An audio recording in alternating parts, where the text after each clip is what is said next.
Like, what was your first big casualty on board the Comstock as a DC? Did you have one that stands out to you where you were like, oh, this is actually, it can get active? Not necessarily a casualty. It was just that going into those tanks, that was a lot. It was a lot for me to handle. Yeah. And to the point where we would, of course, I came to the Navy with OVAs. Them things was horrible. Yeah. They don't make, they was a lie.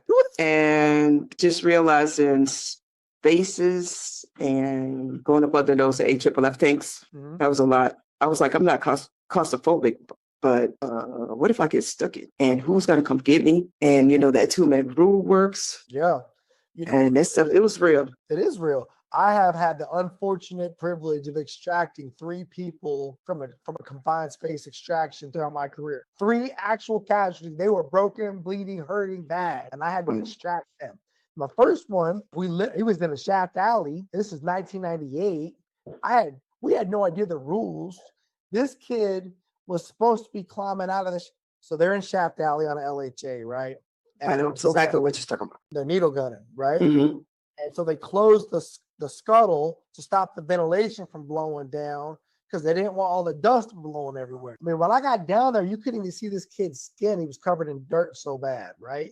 Just from needle gunning. So they're getting ready to leave the space to come back to the pit because I was in the pit back then. And this kid threw a couple air hoses over his body, hung a needle gun on him, and goes climbing up the ladder to get out of the shaft alley and realizes the scuttle's still closed. So this dude pushes the scuttle up with his head, puts his hands on the knife edge, steps up and falls. And they might, catches him on all his fingers. He gets back up, pushes it off of there, falls off, hits the shaft, laying in the bilge. So they call us. I'm in the console of the pit. I'm the messenger. She's like, hey, this kid's jacked up. Y'all got to come get him. He's hurt bad, blah, blah, blah. So me and the MM2 climb all the way up the escape truck from the pit, run down the little walkway, climb all the way down. And sure enough, this kid's in the bit. Our fingers are just snapped, right? We're like, well, we got to get him out of here. He needs help. So we tie a rope around him, and they tie a rope around me, and I'm going up the ladder. I'm pulling him, and the MM2 behind me got this kid on his shoulders, climbing the ladder. So I'm pulling the kid through all the, we were going to drop the dang nets, right? We're dragging the kid through the net, right? I remember this kid is just crying.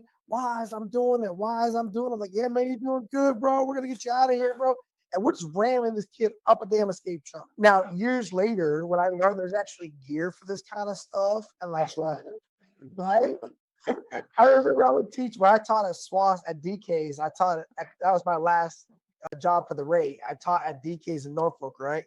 And I would teach these DCAs, like, look, y'all, confined space rescue is a thing, right? Y'all got to understand that these ships can go from being safe to killers in a heartbeat.